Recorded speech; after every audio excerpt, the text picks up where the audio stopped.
have been saving the day for decades, but not every foe is a household name. Grotesque was once a prince that lived in the underground realm of Subterranea. He is also so hard to kill. His first big fight that we got to see was against the X-Men. Grotesque was the last living member of his kingdom. An earthquake caused by Dr. Hunt destroyed the underground civilization, and of course, one survivor remained, Grotesque. He rightfully guessed that the above world caused the earthquake and came up to avenge his people. He learned of the earthquake machine and decided to use that to destroy the above world. He confronts the X-Men and the X-Men defeat him because Professor X used his mental power to stop the machine. Frustrated, Grotesque slammed himself into the machine to get it to work again, but that actually caused it to explode. The X-Men thought that the explosion killed him and Professor X. They were wrong. Professor X wasn't actually there. It was actually Changeling that had been pretending to be Professor X under Professor X's command, and well, Grotesque just can't die, so he went on to fight Miss Marvel. She also hit him with something that should have killed him. He survived and fought the Avengers, and then later Thor.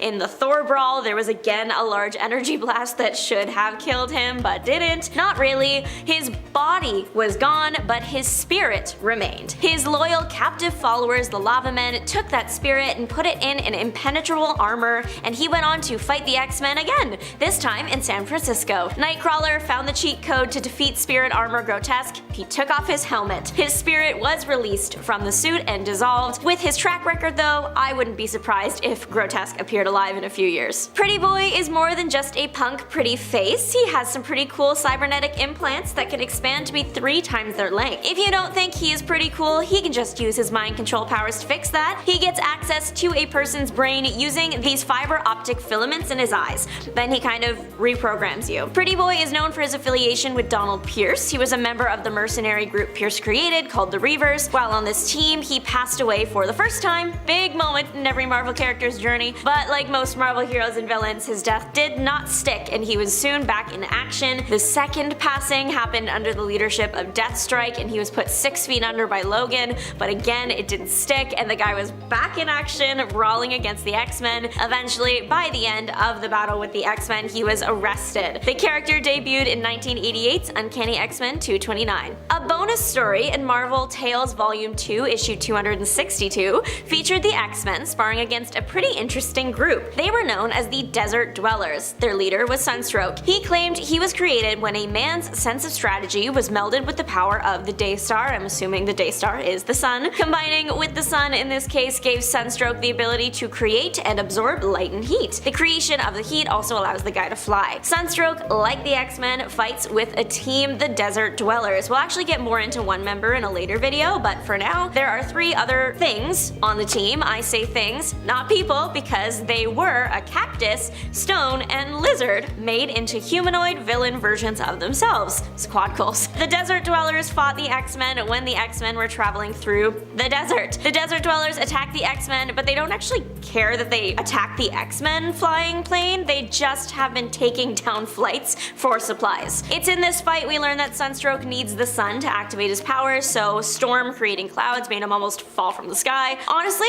the Desert Dwellers are doing a pretty good job. Wolverine gets chucked into a mountain at one point, but the day is saved when Banshee shows up, screams, and the Desert Dwellers can't handle it, so they retreat. Collective Man is just so interesting to me. The villain is actually 5 people merged into one, specifically 5 brothers from China. When they merge together, they apparently gain a connection to everyone in China. You heard that right. Everybody. The connection allows Collective Man, as the brother mashup is called, to draw on power from any Chinese person they want. Drawing on 10,000 people one time gave the Collective Man enough strength to handle Sasquatch. It's not all sunshine and rainbows though. The brothers almost died from absorbing too many people's life forces at one time. I think that's karma right there. The brothers also have another very odd ability. They can make any Chinese person a clone of a brother and then merge with them. They have a hive mind, meaning they can mentally speak to just each other, but if they want to speak the old-fashioned way but are a few miles away from each other, they can just teleport to wherever their brother happens to be. It turns out you may need to prepare for trouble, make it double, as there are no rules when it comes to combining. You don't have to be like 5 brothers in one, you can go 2 brothers together, 3 brothers together, 4, 1, it doesn't matter. You can get different size of the villain persona. The brothers fought the X-Men when the X-Men were in town to look into Zorn, the the Five made it very hard to do so, as they created an army of themselves to attack the X-Men. I just can't believe the brothers merged together and are able to then call on the power of all of China. Okay, so in the Marvel Universe, there is Man-Ape, that is M'Baku, but this ain't about him, even though he is more popular. We are looking at Ape-Man, and also briefly touching on the concept of the Ani-Men. So Ape-Man was a human, Gordon Kiefer, that dressed in an ape suit. He had a pretty iconic start to his career. He tried to rob Stark Industries, obviously failed, and went to jail. But his ape thing worked in his favor. Criminal mastermind, the organizer, was starting something called the Ani-Men, a team made up of other animal or insect-themed villains. Ape-Man was a natural fit for the squad, and so Catman, also a team member, broke him out of jail. There have been many Ani-Men, but the team that started it off and surrounded Ape-Man was him,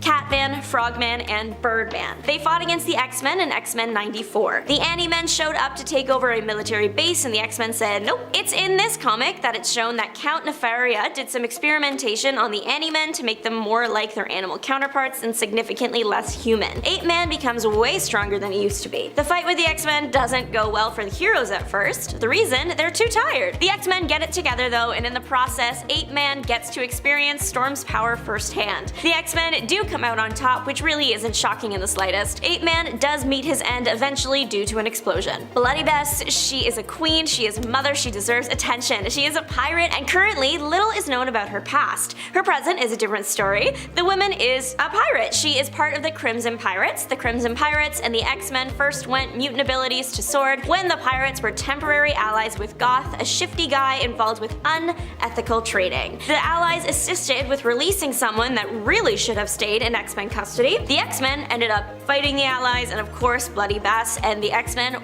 were winning, but there was some possession involved and the X-Men were captured. Bloody Bess was in charge of keeping that section of the team in check. The team was taken to this market, and then things went south from there for the pirates. Goth was no more by the end of the battle, and Bess, along with the other pirates, fled. The Crimson Pirates stuck together and worked as kind of like mercs for hire. Bloody Bess, as a pirate, is very good at sword fighting, but she also has telepathic powers. She once tried to use the powers to connect with Omega Black for an assignment, but instead let the Shadow King loose. The king possessed her fellow pirates, and they attacked her. She called to Nightcrawler for help. They had a little thing going on. He arrived, the X-Men arrived, the X-Men also then got possessed, and Nightcrawler and Bess had to fight together to save the day. Last we know of Bloody Bess, she has dedicated her days to finding her old pirate friends. All in all, a very cool character on a cool team, and yet she has less than 10 appearances. She debuted in the year 2000, and her last appearance was in 2015, so hopefully she gets picked back up soon. Back when Hank McCoy, Beast, was being recruited by Professor X to join the X-Men, there was another guy who wanted to get Beast on his side.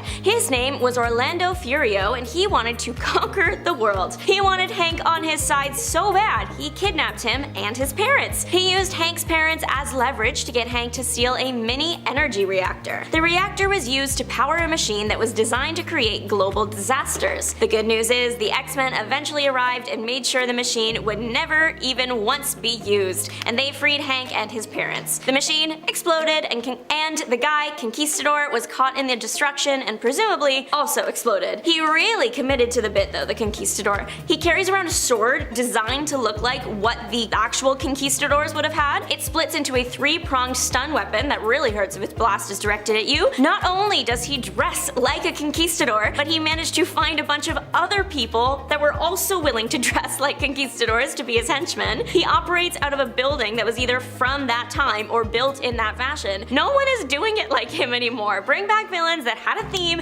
and stuck to it like it was on sale at Party City. Honestly, I don't want to see any more villains that just wear all black and have pointy faces. I want camp, I want drama, and I want people to have a brand. So this next guy, his name is Thug, and that's what he is. He looks like a robot cowboy that has seen better days. Thug made a name for himself in the comics as part of Loeb's team. Loeb was very interested in the science behind humans turning into mutants even though they were born with no X gene. Thug assisted in Scalp Hunter's capture and along the way fought various X-Men. He came head-to-head with the X-Men again later during the Experience Substance promotional gala. Thug is not a mutant, he is a human cyborg. He had been working close to John Sublime and received cybernetic enhancements from him. Their purpose was to mimic mutant powers. They made him very hard to hurt. He was resistant to most attacks pain-wise, but you can clearly hurt the guy if the array of scars on him or anything to go off of. Probably the most interesting thing to me that would be just so useful when in a fight is the fact that Loeb was able to download info about the X-Men, who they are, and how they fight into his brain. He downloaded that into Thug, so Thug had a better chance at fighting them. Very cool. This Thug debuted in Uncanny X-Men 515 in 2009, but there are other Thug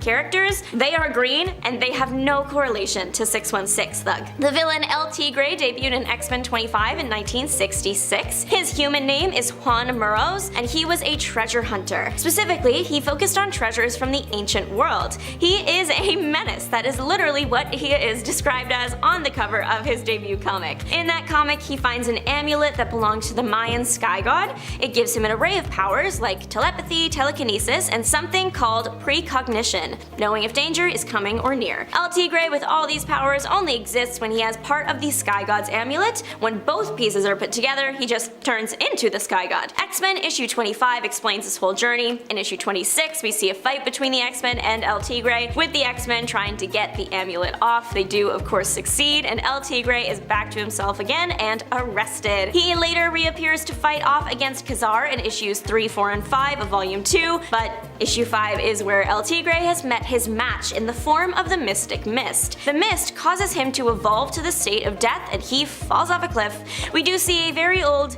very still body, so I think it's safe to say El Tigre is permanently resting. But you never know. The Neo race is made of super mutants, and we are looking at super mutant Salvo. He was part of the Neo war clan that brawled with the X-Men. It happened toward the beginning of the war between humans and mutants. The war kicked off when all the mutant powers were removed by the High Evolutionary, but you probably know that already. He survived the scrap with the X-Men. He didn't survive Magneto. He tried to attack him. He was torn apart. Why did Salvo attack the Master of Magnetism, one of the most powerful mutants? I don't know. If I were made of solid metal, which is what Salvo is made of, I simply would not have done that. I have a lot of questions about this guy. One thing about Salvo is the metal. He can turn into like guns on his arms, and he draws the ammo from his body. But if he does that, would he eventually disappear? I have to wonder, because I imagine the only thing he has to draw from himself is himself. Is he just shooting pieces of himself? And would said ammo stay as metal forever, or would you be left with toes on the ground?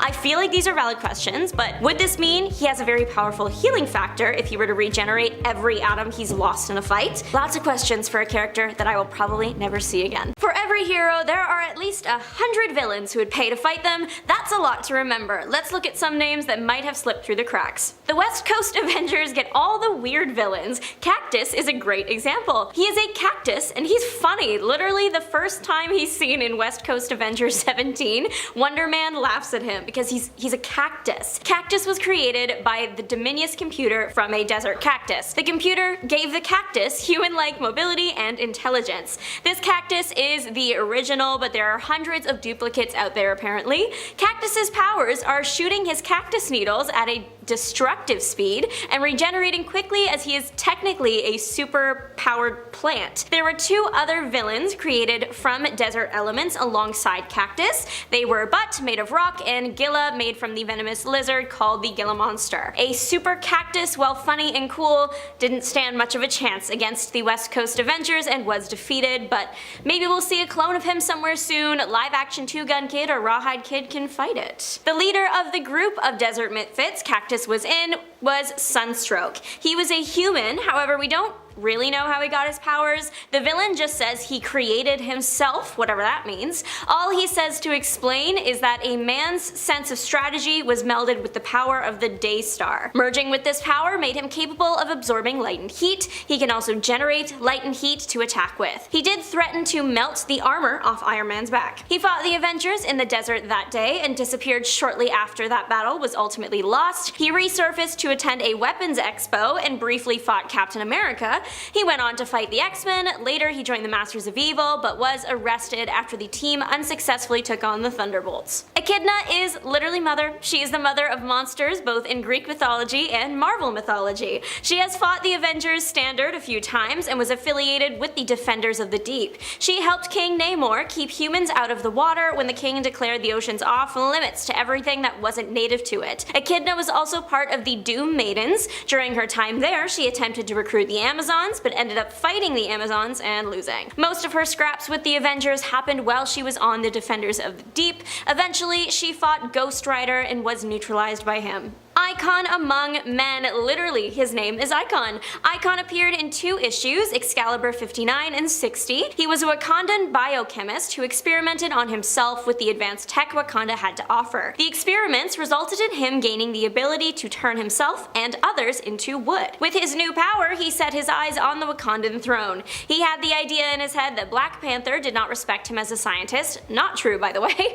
One night during a Wakandan celebration, Icon shows up and starts turning people to wood. Luckily, the Avengers are in attendance, something Icon did not plan for. He does have an ace up his sleeve though. When someone is turned to wood, they are then under Icon's control. Black Panther wouldn't let the Avengers attack the wooden army as they are still technically his subjects. But worry not, out of literally nowhere comes this guy called Jungle Man to distract Icon. Jungle Man gives the Avengers their moment to start the fight, but Icon surrenders very quickly. The reason is because his whole plan rested on taking the throne quickly through fear, because the turning to wood thing only lasts an hour. The change back makes him pass out and he's carried away by Black Panther. Grotesque is hard to kill, for real. He first fought against the X-Men and was the guy that everyone thought eliminated Professor X, but he didn't because it was Changeling, but the energy blast Grotesque took then didn't kill him, and he went on to become a menace to Miss Marvel next. She also hit him with something that should have ended him. He again survived and fought the Avengers. In this particular battle, he was part of a group of subterranean beings that were initially fleeing their home underground because it was being attacked by deviants. Grotesque was a villain at heart though, and later, after that battle, kidnapped Thor's human host, Donald Blake, holding him hostage while Grotesque's lava men brought the living rock to the surface. The idea was that the living rock would then blow up a lot of the surface world. Thor made sure that didn't happen and broke the rock before it could come up. All the energy from the rock supposedly destroyed Grotesque. But he lived. He really is that one Emma Roberts surprise but you thought you'd seen the last of me meme. Turns out the energy just destroyed his body, not his spirit, so that was still floating around. The lava men took that spirit and put it in impenetrable armor, and he went on to fight the X-Men again. Nightcrawler found the cheat code to defeat Spirit Armor Grotesque. He took off his helmet. That's it. That caused the spirit to dissipate. Is this the end for Grotesque? Who knows? He has come back so many times, I wouldn't be surprised if we see him again soon. Making a deal with the devil is a common occurrence in the Marvel Universe. Actor Jason Rowland joined the trend in Tower of Shadows 5 when he made a deal with a demon, acting success in exchange for his soul. The demon was revealed to be Satanish, created by Dormammu and one of the most powerful demons seen by Earth. Jason's side effect of the deal was he looked like a monster, so he stayed out of the spotlight for a few years. He also, in that time, took on the villain name Hangman. Eventually, he met the mercenary group Night Shift and took over the team for Satanish. Hangman convinced the team to give up their souls to him so he could have more fame and power. The only thing was, in the middle of all of this, his group caught the attention of the West Coast Avengers. The West Coast Avengers and Night Shift, while initially at odds, joined forces once the Night Shift realized their souls were in jeopardy. When the two teams defeated Hangman and his master, Hangman left to join another team of villains, the Lethal Legion. The Legion belonged to Satanish, and they again fought the West Coast Avengers and lost. The name Hangman didn't come out of nowhere. He carries around an enchanted rope. The rope can be as long as he wants it to be, and you can't cut it unless he wants you to. Literally, by force of will, Hangman can make the rope uncuttable. The rope is like an extension of Hangman as it responds telepathically to him. but if you hurt the rope, you won't hurt him. Necrodamus was born all shriveled up, his body was incredibly weak. The natural fix here is to turn to dark magic, that's the only thing you can do. Necro discovered that he can gain strength and even a godlike form if he steals the lives of innocent people. Classic move. The first time he tried it, he was defeated by the Defenders. The second time he tried it, he was stopped by the Avengers, specifically Scarlet Witch. She sent his soul straight to Limbo. Eventually, he did make it out of Limbo and fought the Fantastic Four, and then was sent back to Limbo. Eventually, the shriveled man was taken care of by Agatha Harkness when she created zombies to attack him. He did have quite the run though. Agatha, Fantastic Four, Defenders, and of course the Avengers. Even though Necro's physical body was weak, he still had some magical powers like flight, teleportation, energy bolts, and shields. There are actually 3 Marvel characters that have taken on the name Chlorine, and none of them are popular. Marvel keeps trying and it has yet to work. I think they are all villains too. For sure the Chlorine I'm talking about right now is a villain. The actual name of this maybe person was never revealed, but his body is made of chlorine, so he is Chlorine. I don't think this villain is human. He refers to humans as humans, and usually if you are a human you wouldn't make a point to do that. This particular version of the character has only been seen once in Avengers Volume 1 issue 188. In that single issue we meet the whole team of elements actually. There's 4 of them: chlorine, carbon, phosphorus, vanadium, and radium. They are referred to as the Elementals, but they are not affiliated with the ones in Spider-Man Far From Home at all. The Elementals catch the attention of the Avengers because they are messing with a nuclear reactor. They might have been humans that forgot they were humans. It's complicated. What we do know is that they take humans to this pod connected to the nuclear reactor to rearrange their atoms to make them the desired element. So maybe that's where they all came from. They are trying to create 100 more element people. That is their goal. My guess is they want the whole periodic table. They fail, and the Avengers eventually defeat them. Chlorine did make the team retreat at first though. Since his entire body is chlorine, he can release large quantities of chlorine gas, and that's very poisonous. He doesn't seem to have any other powers past that though. The Avengers defeat the Elementals by blowing up their reactor. The mixture of nuclear plasma and their charged atoms breaks down their atomic structures, which is their bodies. So it's presumed that they all, including Chlorine, are done for. But according to the conservation of mass, nothing can be created or destroyed though. It's possible that if the character were to pick up steam, someone could just do some weird experiment and put all the atoms back together and we'd have Chlorine again. This guy was primarily a villain to Thor, but did scrap with the Avengers too. Jared Carstairs was a skilled inventor and weatherman. Jared was not a good person. He stalked a girl to the point of getting fired from being the local weatherman. He couldn't handle not having the weather in his life, so he became Weather Maker. He created a suit that could create weather, not just sunny days, but also rain and tornadoes and lightning and hail. He, a force to be reckoned with. He ended up kidnapping the person he stalked, and that's when the Avengers stepped in. Weather Maker did a decent job of holding off the Avengers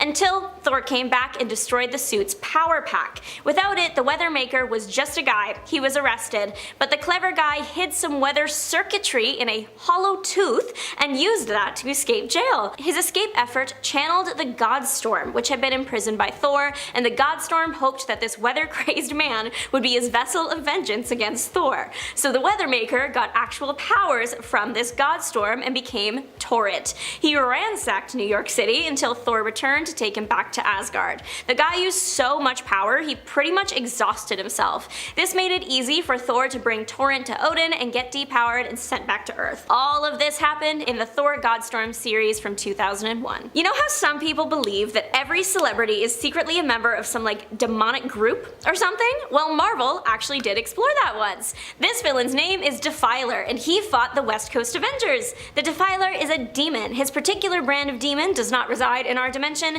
but does need the life force of others to survive and maintain his powers and his dimension. So he decided to come and kidnap people on Earth. But he did it with style. He arrived to Earth as a rock star. His band was called Corruption of Innocence. Iconic all around, no notes here. It's such a clever idea because people love celebrities, they will follow them anywhere, so it really wasn't hard for the guy to get people to literally follow him anywhere. And when he finished them off, there were hundreds of other people willing to take their place. The Defiler took everything up a notch at one of their concerts and started kidnapping the entire crowd. That's not even the wildest part of this issue, the whole thing is bonkers. To save all the people that had been transported through the portal to the demon dimension, Hank Pym and Mockingbird go to the dimension with a big rope tied around Pym. There are at least 100 people to save though, and all their life forces have been depleted, so they're all too weak to walk out. The solution? Hank Pym takes a fingerboard, those little tiny skateboards, and turns it into a huge skateboard so everyone can ride it out. The Defiler ultimately does get defeated when he is thrown back into his world. It's presumed that he is gone forever and died alongside his world. The world has nothing on it to feed anymore, so it is presumably gone. If you want to check out all the wacky antics, the comic is West Coast Avengers Volume 2, Issue 38. Thanks so much. Sometimes the villains you rarely see are the ones you should watch out for. DC has done it again, creating a truly unhinged character design in the form of Orphan 3 or Orphan the Third. Orphan is an orphan. Orphan is also a baby that lives suspended in an advanced robotic suit and thinks like an adult. Orphan's parents were studying the Source Wall. The Source Wall is the barrier that surrounds the multiverse.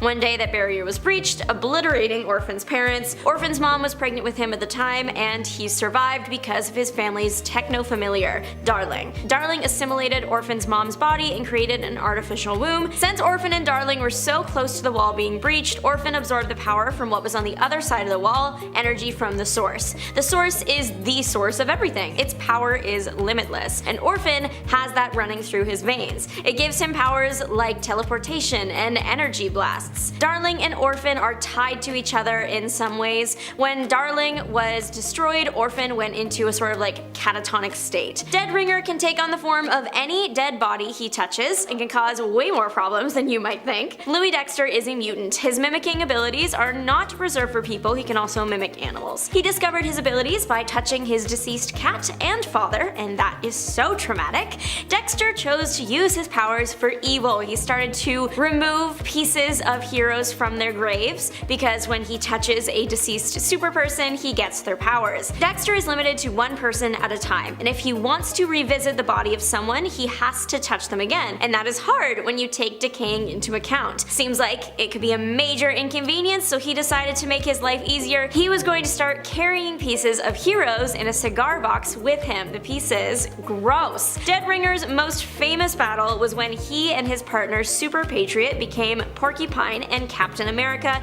to destroy Captain America's reputation. The two staged a fight at a charity gala and deliberately hurt the crowd. The pair were eventually arrested. Death Adder is one of the many villains Death Ringer has impersonated, so spoiler, he was deceased at one point but was revived and then died again. Death Adder was Roland Burroughs. Roland received a surgery courtesy of Roxxon Oil Company. The surgery was supposed to give him claws, a bionic tail, and gills. The part of the surgery to give him the gills went wrong, and Roland lost the ability to speak, becoming mute. Roland, now a villain, received his costume and joined the Serpent Squad. Death Adder and the Serpents became mercs for hire. He was a pretty serious foe, as his tail could move up to 60 miles per hour and was adorned with a bunch of sharp poisonous prongs. So if the sheer force of getting smacked doesn't take you out, the poison sure will. His claws also had the poison in them, and Death Adder has had about 30 appearances total. Powerful sorcerer Duran once tried unleashing monsters in Mexico City, causing immense amounts of damage. Duran lives in Mexico, and he hated seeing the nature there getting destroyed. He was angry with developers and the large amounts of pollution caused by the tourism industry and just the way people treat his home. He became radicalized, and that is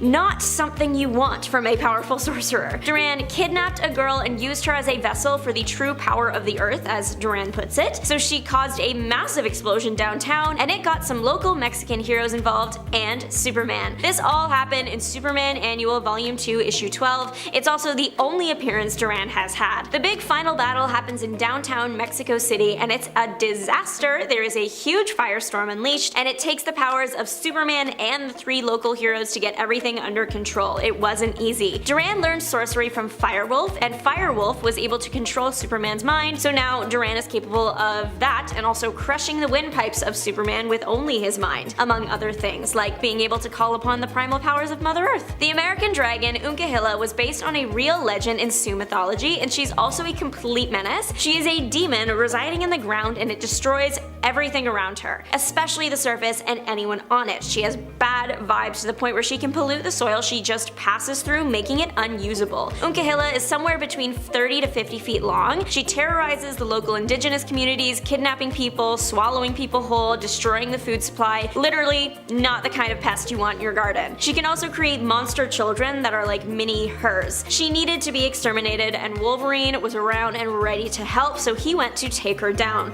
Only she was a tough fight. It wasn't until her heart was separated from her body that she finally went down. Sticks and Stone have very different origin stories, but they cause trouble together like they are brothers. Sticks was originally homeless, and Stone was on a team of scientists doing experimental cancer research. The team of scientists were offering compensation for anyone willing to be experimented on, so Sticks signed up. Stone had an interesting theory that he was unauthorized to test. Stone thought that someone could become immune to cancer the same way someone can become immune to snake bites. Of course, he did run the test on Sticks, and of course it ended in the worst way. Sticks became a walking cancer, decaying any organic material he comes in contact with. Awful outcome, but at least Stone's theory was right. Sticks was immune to cancer himself. Stone felt really bad about this and vowed to find a cure for Sticks. Somewhere along the way, we actually don't know how it happened, but Stone turned into a big stone monster, and with that he gained the ability to decay any inorganic matter. So Sticks and Stone together are a team you do not want to go up against, no matter who or what you are. Blood Shadow is a very cool villain that I would never want to meet, but I think they should bring back anyway. He was known for facing off against Wolverine and perishing at the claws of Wolverine. Blood Shadow was capable of telepathy. He was also intimately familiar with the human body and its deadly pressure points like the back of his hand. Blood Shadow was also a trained martial artist. He combined this trio of skills into an interesting fighting style. He would use telepathy to determine an opponent's next move, his martial arts training to counter it, and his knowledge of the human body to determine which deadly pressure points would be exposed and which ones he could hit in the moment. Unfortunately for Blood Shadow, his telepathy was a bit too powerful in a fight with Wolverine, and he accidentally unlocked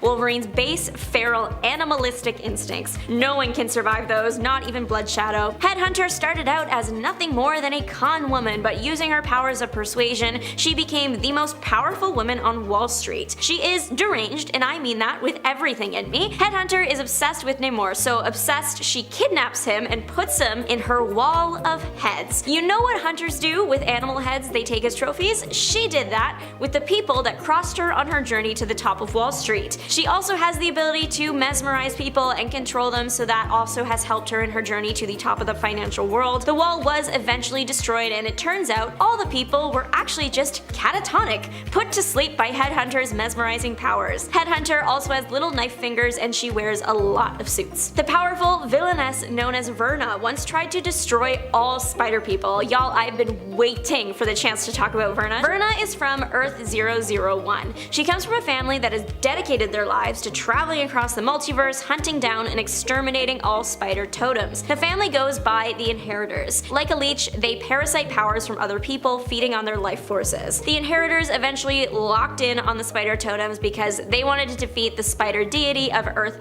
001, so that means it has to be every other world's battle too. They went up against an army of spider people. The odds were never in their favor. Verna and her family were left on a super radioactive Earth, Earth 3145, and were trapped there forever as they are sensitive to radiation and have to stay put in a tower. Verna ultimately passed after escaping said tower while trying to get her father's soul that was trapped in a crystal. Verna's main power is the life force energy absorption thing. Once Verna touches a person, even if she doesn't drain your life force all the way and you live, she can still sense you from almost anywhere, which is super creepy. Verna is also technically immortal. She doesn't age, she doesn't get sick, but she can be exterminated. If someone were to split her in two, she's done for. So overall, a pretty sick woman in all senses of the word, but the reason I have been waiting to mention her, one of my favorite movies when I was a little girl was Barbie Fairytopia. The main villain in that movie was La Verna, and she looks exactly the same as Marvel's Verna. Look at the hair and look at the names, they are the same. I am not saying they copied Barbie, but there are clues. Deathstalker was once a wealthy man from a prestigious family, then he decided to become a criminal. He invented something called the T-Ray or Time Displacer Ray. When used, it transports transports its victims to an interdimensional void for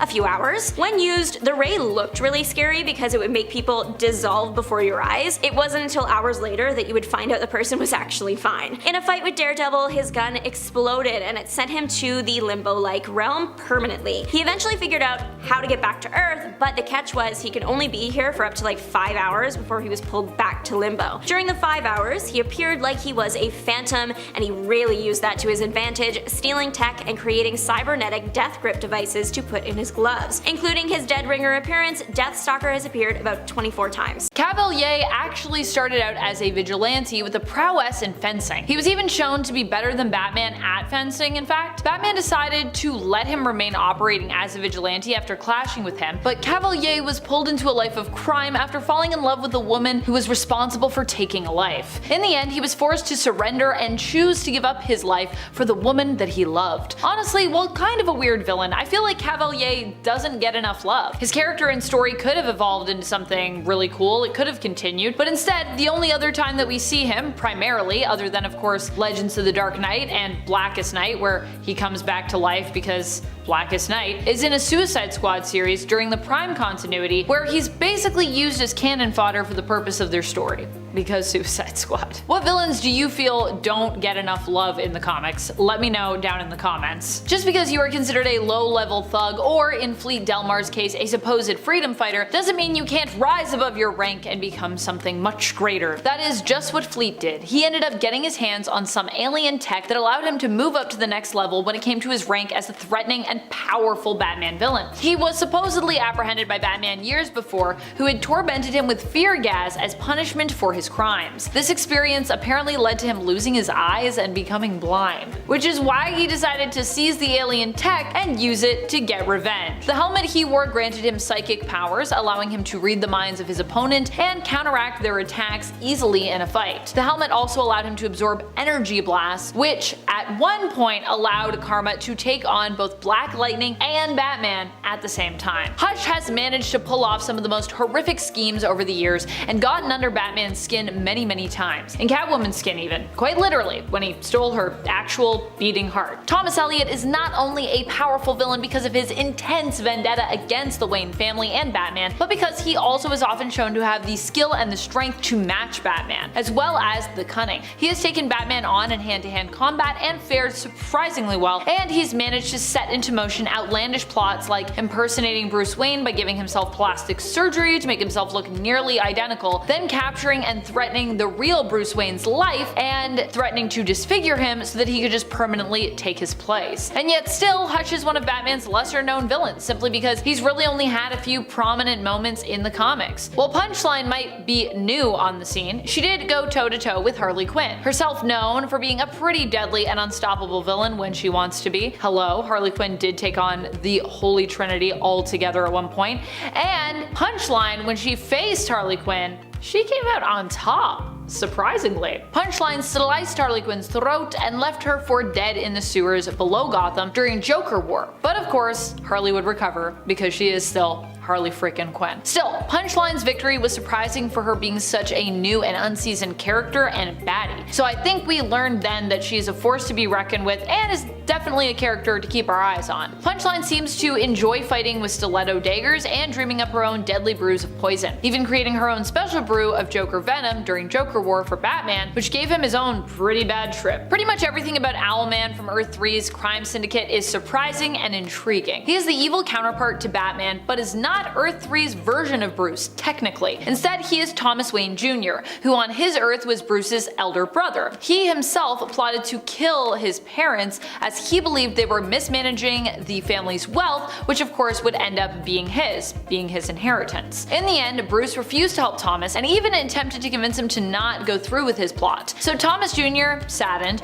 was ultimately forced to take his brother's life, having had much higher hopes for Bruce. Thomas would then become Owlman and use a combination of fear, wealth, and influence to take control of Gotham. Still missing his brother at this point, he decided to find someone else to fill that hole in his heart. After meeting Dick Grayson Grayson at the circus, Thomas orchestrated the death of Grayson's parents in secret and then offered him support and a home, manipulating him into becoming his sidekick, Talon. Honestly, I love Dr. Phosphorus, and I think he does not get enough love. One, he's got such a cool and unique design, and two, I also kind of feel for him in regards to like his origin story. Dr. Phosphorus was once a nuclear scientist, Dr. Alexander Sartorius, who just wanted to bring nuclear power to the people of Gotham. And yeah, I know back in the day we were all concerned about nuclear power, but it is one of the cleanest forms of energy, okay? So I don't think really he was doing anything too sinister here. However, he was resisted at almost every turn as the people of Gotham protested his efforts. Eventually though, he was able to build his plant, but he was simply forced to build further away from the city on the sea. The plant tragically did have a meltdown, which resulted in him being transformed into the monstrous looking Dr. Phosphorus. Sartorius, I believe, saw Gotham as the enemy since they had so vehemently opposed him, forcing him to relocate his plant. And so he decided to get revenge on the city, but of course he was stopped by Batman, and would be thereafter. Kite Man is often relegated to the C-list villains in the DC universe. He's often considered one of Batman's lamest villains, and yet via the Harley Quinn animated series, he saw kind of a revitalization of his character, with him even getting a solid fan base due to how he was depicted in the show. Kite Man, while an all-around good guy in the animated series, is still considered to be a villain in the animated universe and the comics, albeit still of course a C-list one. And yet in the animated show, I feel like what makes us love him so much is the fact that he's working hard to try and make a name for himself, and that's kind of a huge part why I think people love him in the show. That and the fact that he seems fairly comfortable with just who he is, even though he isn't necessarily, you know, a top tier villain and he knows it. It doesn't mean that he doesn't try, and it doesn't mean that he is ashamed of who he is or even his gimmick. Hell yeah, Kite Man. Brother Eye in Future's End is an entity that takes over the world. Brother Eye was initially created to be a hero protecting the world from any threat. In Future's End, the artificial intelligence was created by Batman and Mr. Terrific, but its prime directive ended up kind of corrupting it. In DC's main continuity, Batman created the AI to keep an eye on the Justice League, who he had basically lost trust in at that point. Brother Eye came to realize that humanity's greatest threat was actually, well, humanity itself, and sought for complete control of the people of planet Earth, seeing this as the only way to protect humans from themselves. It's that age-old AI warning story. Be careful what you wish for. Creating AI technology may one day result in that tech rising up and realizing just how awful humans can really be, and either hold you prisoner for the rest of your life, or ultimately just kill you, because maybe the world would be better off that way. You know that age-old story. Peacekeeper 01 is a character who has made a few appearances in the comics, still being relatively new. He was introduced during Tynion IV's run and was one of the people recruited by the magistrate in Gotham to keep peace in the city. He was in fact one of many peacekeepers recruited, but most importantly, he was of course the first, 01. Peacekeeper 1 was also unique in the sense that he was recruited specifically to take Batman's place as Gotham's protector. Sean Mahoney was originally an aspiring police officer, coming from a long line of those who worked in the service. However, due to a troubled youth and some serious anger problems, I'd say, he was refused by the GCPD when he applied, instead ending up working at Arkham. Following the events of A-Day, he would be recruited by Simon Saint, who of course was working for the magistrate, to act as the first candidate for the Peacekeeper program. Sean, as Peacekeeper 01, possesses cybernetic enhancements which make him strong, tough, and a formidable opponent whose tech allows him to learn and improve every time he fights someone. This was one whose reappearance even caught me by surprise during the Three Jokers story. While I am not sure if we know where that story falls in continuity yet, in continuity, outside of continuity, it was a still long-awaited read that I quite enjoyed, and which brought back a villainous sidekick of old that I did not know how much I really missed until I saw him return. Gaggy is Gagsworth A. Gagsworthy, and he is an old school sidekick of the Jokers from way back in the day before he was ever with Harley Quinn. In fact, at one point, Gaggy also returned to get revenge on Harley for taking his place at the Joker's side, but that happened, I believe, during Gotham City Sirens. In Three Jokers, however, Gaggy returns as one of the Three Jokers' sidekicks. However, his comeback is quite short-lived, as he ends up being devoured by a Joker shark. Rest in peace, Gaggy. What a tragic way to go. Of all the things in our galaxy, I think most of us can agree that the sun is pretty darn powerful. It's pretty crucial to life and could also very easily end all life in no time at all. So needless to say, a being who is the living manifestation of the sun would be pretty powerful, right? Well, that's exactly what Apollo is. Apollo first appeared in Doctor Strange Volume 2, number 22 in January of 1977, after she learned that the creators were plotting to replace stars in in order to gain power. She created a human form and traveled to Earth to help Doctor Strange. She even saved the hero from an attack of the demon Visamajoris, using her ability to produce blasts of heat that are equivalent to the power of the sun. So needless to say, she could probably absolutely destroy anyone who is less powerful than a literal star. But despite that, at the end of the story, she actually lost her power and her memory, but instead fell in love with humans, because apparently we're just that great. Despite being a member of the Avengers for quite some time, the superhero known as Jack of Hearts seems to be one that is often forgotten about. Jack Hart was the son of a brilliant scientist and on his mother's side, an alien, with her being a member of the Contraxian race. While he gained some advantages from his mother's alien heritage, his father had created a ridiculously efficient liquid sci-fi fuel called Zero Fluid. Exposure to Zero Fluid is what forced his body to undergo mutation, allowing him to project powerful beams of concussive energy from his body. Unfortunately, this energy was also notoriously hard for Jack to control, which led to the character becoming a pretty tragic one, with a fairly checkered past while still ultimately being an incredibly good-hearted person. His passing and resurrection was featured prominently in Avengers Disassembled, and he did have a pretty prominent relationship with Jennifer Walters' She-Hulk, so hopefully if that show gets a second season, we will see his character finally show up in the MCU, giving the hero the attention he deserves from the mainstream. Being an Asgardian and the actual brother of Thor, it's actually incredibly unfair how Balder the Brave has never been able to garner much of a spotlight for himself. Balder the Brave is the Asgardian god of light, which obviously gives him light-based powers, but he is also often seen with speed-based powers as well, as he is the most agile of all the Asgardians. In Norse mythology, it's Balder's passing that is supposed to actually kick off Ragnarok. He plays an important role in the mythology and has played a role in quite a few Asgardian Marvel stories, but he's just never been able to reach the heights of popularity that his half-brother Thor and adopted brother Loki are able to generate. I mean, he hasn't even showed up in the MCU until he was only slightly mentioned in the second season of the Loki TV show, and even that mention only pointed out that Balder, Odin's son, never gets recognized. But funnily enough, Balder is not the only seemingly neglected Asgardian. While Asgardian heroes like Thor, the Warriors 3, Heimdall, Valkyrie, and even Loki get tons of time in the spotlight, others like Kel the Stormrider get all but lost to history. Kelda is the Norse goddess of winter storms, ice, lashing rain, and churning clouds, which sounds very much like a power set that would put her in league with Thor himself. She possesses all the powers of Asgardians that we expect, with enhanced attributes and abilities, and was even considered to be one of the higher ranking Asgardian gods, especially due to her gentle nature. Once she was resurrected by Thor after the Ragnarok cycle, she sought new experiences within Midgard and fell in love with her husband, Bill Cobb. Even though Kelda eventually bit the dust, her ghost still wasn't done fighting and even assisted Thor in the fighting against Kull Borson. Next up, Jack Kirby introduced Machine Man in Marvel's 10-issue adaptation of 2001: A Space Odyssey. As X-51, he was created by Dr. Abel Stack, being his 51st attempt that actually succeeded in creating artificial life. Unfortunately for everyone involved, Stack then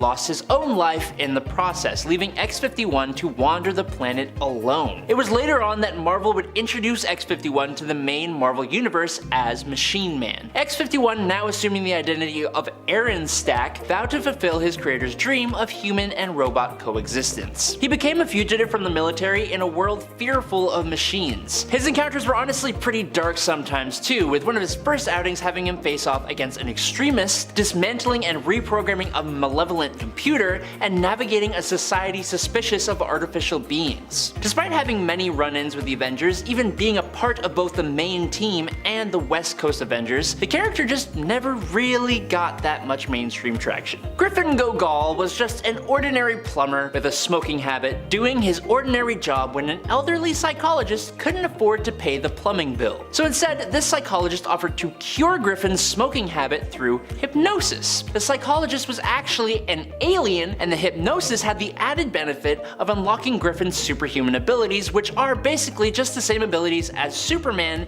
and the ability to perform any skill at a quote ultra level. With his new powers, he went out to try and find a new purpose, applying to be a part of a bunch of different teams. It was with the Revengers though where he got himself arrested, and he ended up in prison and hasn't really been seen again since 2016, as far as I can tell. The original hero named 3D Man made his debut in Marvel Premiere number 35 in April of 19 1977 as test pilot Chuck Chandler, who was kidnapped by Skrulls. Chandler sabotaged a Skrull spacecraft and fled, but unfortunately Chuck's brother Hal arrived just in time wearing his sunglasses to see Chuck disappear in a flash of light as the Skrull craft exploded. In an incredibly weird twist of events though, it turned out that Chuck became a two-dimensional being imprinted on Hal's sunglasses. When Hal concentrated, he could now somehow release Chuck and they would merge together into a being with 3 times the strength, speed, and stamina of a regular person. As might not be a surprise to some, the character did eventually fade into obscurity. But then, Delroy Garrett Jr., a disgraced Olympic athlete who decided to turn to religion, became the second equally obscure 3D man when he became the spokesperson for the Triune Understanding, a religious cult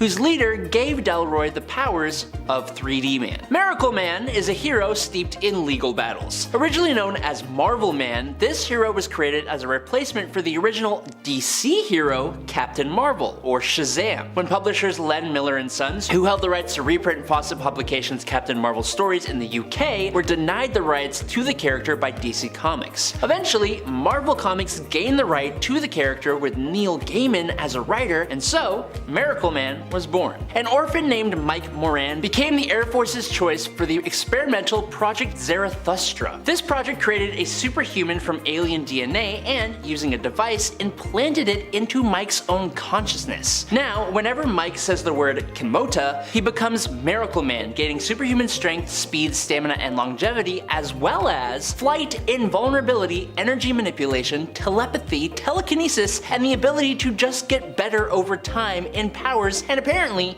in his stories too. Though he was created as basically a copy of the character Shazam, Miracle Man is arguably leagues and bounds more powerful, able to do almost anything with his powers, not to mention his stories are much more powerful and mature than those of Billy Batson. Kelsey Leigh Kirkland was a normal school teacher until she was caught on the front line of a battle between the Avengers and the Wrecking Crew. She used Captain America's shield to save her family and Captain America from a blow, causing her extensive injuries, but because of her bravery, she was reborn on Otherworld, where she was chosen by Brian Braddock, the original Captain Britain, to inherit the mantle and powers of Captain Britain. Wielding the Sword of Might and swearing to protect her homeland from evil, her time as Captain Britain was marked by a ruthless dedication to justice, and she battled adversaries like Morgan Le Fay and the Wrecking Crew. It was then that she realized that her heroic identity came with a huge consequence, being that if she revealed her true identity to her children, it would endanger their lives. Under the codename Lionheart, Kelsey sought out revenge against the former Captain Britain for what had happened to her, and in the end, she learned the error of her ways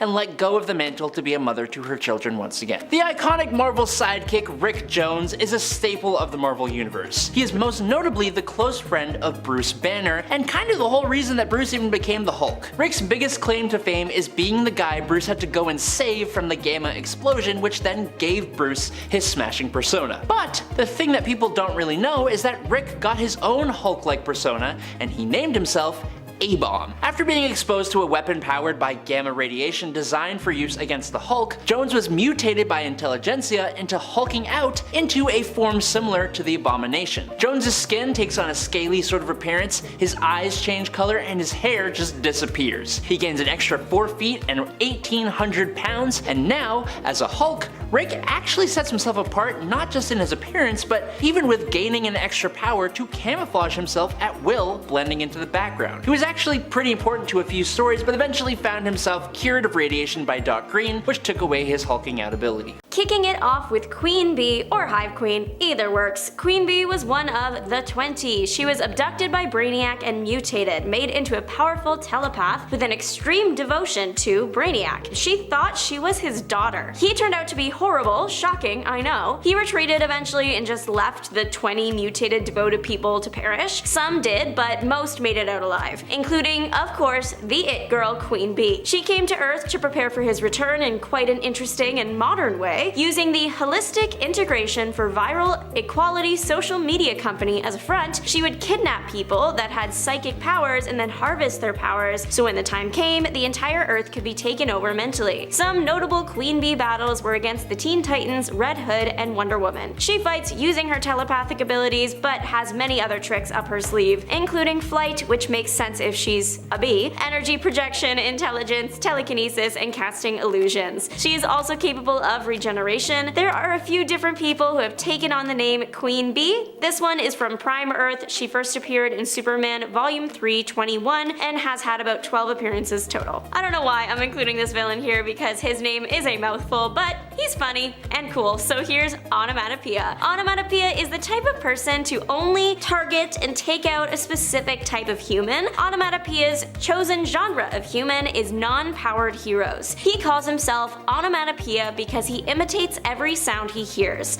Something creaks, he will make a creaking sound. I like to imagine that Onomatopoeia has a human voice, and when he is making the sound, it isn't a perfect replica, it just sounds like a man doing a poor imitation of a creaking door. But probably his suit is tricked out and has some sort of cool feature that makes him parrot things well. Onomatopoeia wears all black, which is good. If he is going to announce himself using his voice whenever he hears a weird noise, the least he could do is be hard to see. Onomatopoeia has been arrested quite a few times and has faced off against the Teen Titans and Robin. In total, he has about 15 appearances. Crystal Frost went from one cool name to another when she became Killer Frost. Killer Frost was a villain to Firestorm. When she was Crystal, she was a university student who fell in love with her teacher. Her teacher did the right thing and refused her romantic advances, but that hurt her feelings a lot, and she held a grudge like she was born to do so. Post-college, Crystal was part of a scientific project in the Arctic that went super wrong. Crystal accidentally got trapped in a thermofrost chamber. Her time in there made her into a colder version of herself, a killer version of herself. She can now project powerful blasts of freezing cold and generate cold from her body. Unlucky for Firestorm, heat does little to hurt her, it actually makes her stronger. She has displayed the ability to freeze water droplets in the air. This might cause an opponent to freeze in place or trap someone with ice. She can create ice daggers and create such a cold environment and impede someone's ability to think. I don't think you will believe her weakness though. It's cold. If she gets too cold, she will go into a coma. She will basically hibernate. Remember how I said she held a grudge against that one prof that didn't like her back? Well, her first order of business once turning into a supervillain was to attack him. Luckily by that time, he was already part of the hero Firestorm. This Crystal Frost exists from 1950 to 2011 and she had about 19 appearances. I would join this villain squad purely because of their name and then regret it later. They are the Snake Gang. Each member is based on, you guessed it, a type of snake. So we have Cottonmouth, Copperhead, Asp, and Lady Viper. Lady Viper is kind of like the team's leader, but they take orders from Oracle. The Snake Gang, they fight Batgirl and the Birds of Prey. That is also the name of the comics, Batgirl and the Birds of Prey. The villains have snake-esque powers to go with their names. Cottonmouth elongates in battle and grows fangs, similar to the snake he's based on. His mouth goes white and presumably is filled with venom. Copperhead is very strong and tries to get his arms around his victims to constrict airflow. He also likely has a venomous bite. Asp is kind of like the guy in the chair for the group who is also in the field. He's the one that stays in contact with Oracle and calls for backup when the gang needs it. Lady Viper has the ability to change her legs into a snake tail. When she does so, she can see in the dark. When she is in this half-snake state, she hates bright light. She has claws, fangs, and an attitude. Copperhead has appeared the most out of the four with 31 appearances. Asp and Lady Viper are tied with 5, and Cottonmouth died in issue 3 of the comic, so he only had 2. Askana is an alien shapeshifter that primarily faces off against Hawkman. She debuted in Hawkman 2. She was an agent for Dr. Hogarth Kane. The form she usually appears in is like a human woman. For her big fight with Hawkman above the streets of New York though, she is stuck in this like green lizard looking form, but half her face is still human. In this form, she is very strong, punching through walls. She also has sharp claws. She is a Hawkman villain, but a bit misunderstood. The reason she fought Hawkman in the sky was because she had to make sure he was a good fighter. He was. The reason she is on Earth is because she was wrongfully accused of committing crimes on her home planet and had no choice but to escape. Aksana has only appeared in the Savage Hawkman comics so far and has about 5 appearances to her name. Someone who is the same but different. We have Spinebender. He is actually a crime committer. He steals. He can get away with his crimes because he is also a shapeshifter. Spinebender has fought various members of the Bat family. He was first up against Batgirl when he stole a bunch of microchips. The chips were important important because they had power that rivaled the chips powering the Batsuits from Q-Corps. He made it all the way to Miami before he was found out by Batgirl and Nightwing. He held a grudge against Nightwing for that and later went looking for him to try and eliminate him. In the scuffle between those two, Spinebender broke a street light that electrocuted him to the point where he should have died, but he didn't die. Spinebender is still out there and currently he has 3 appearances to his name. Animal Man's comics are weird enough, but issue 28 actually hurt my eyes to read, so the next 2 obscure villains are Front Page and Notional Man. Animal Man 28 is the first and last appearance for Front Page. He either was born with or grew into looking like the front page of a newspaper. He looks like if a mummy was wrapped in newspaper headlines instead of bandages. He holds his own in hand-to-hand combat and his weapon of choice appears to be a rolled up newspaper, but his main power is the news headlines on him. They mess with his opponents psychologically. Depending on who he is fighting, he is covered in disturbing headlines about that person. Usually it's covering their death. Seeing the disturbing headlines about himself activated Animal Man's animal instincts and he smacked Front Page with his own paper, and now the only headlines Front Page shows are about his own death. As for Notional Man, he made it to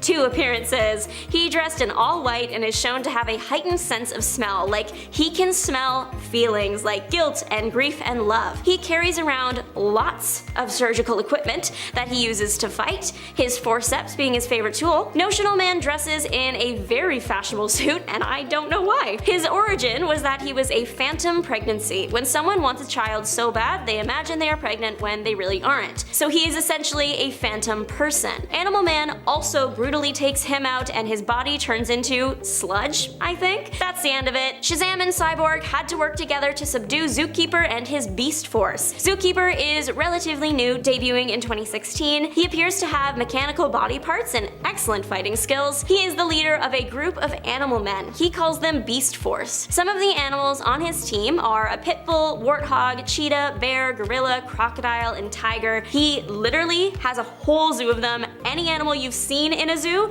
just assume they are on Beast Force. The animals all have armor and big guns, plus all the weapons their natural biology affords them, like claws and fangs or tusks. We don't see much of the battle with the animals, but we do get to see the final bit. Cyborg sends out a powerful blast, and Shazam is pictured perched on a pile of the Animal Men things at the end. Zookeeper is arrested, and currently this is his only appearance. Plastic Man's comics give us the gift of some of the most ridiculous villains, and I could not be more grateful. Today we are looking at Carrot Man. Carrot Man was in a live studio audience for the game show Let's Make a Steal. The audience for that show, usually they dress in fun costumes, so Carrot Man chose to wear a carrot costume that day. He started out as just a regular guy. The show's prize for the moment was a blender, and the person that won it was so excited she won that blender that she for some reason threw the blender into the audience. It smacked Carrot Man right in the head. It hit him so hard it awakened his inner evil, and that was that. He now had no choice but to commit a crime. Also, he passed out and no one cared. No one called an ambulance, so I don't really blame him for the inner darkness awakening. Carrot Man is new at being a criminal, so he announced on camera the crime he would commit and challenged Plastic Man to stop him. We know probably how the crime went. He went to jail. Carrot Man had a happy ending though. After escaping from jail, he hit his head again and went back to his old personality.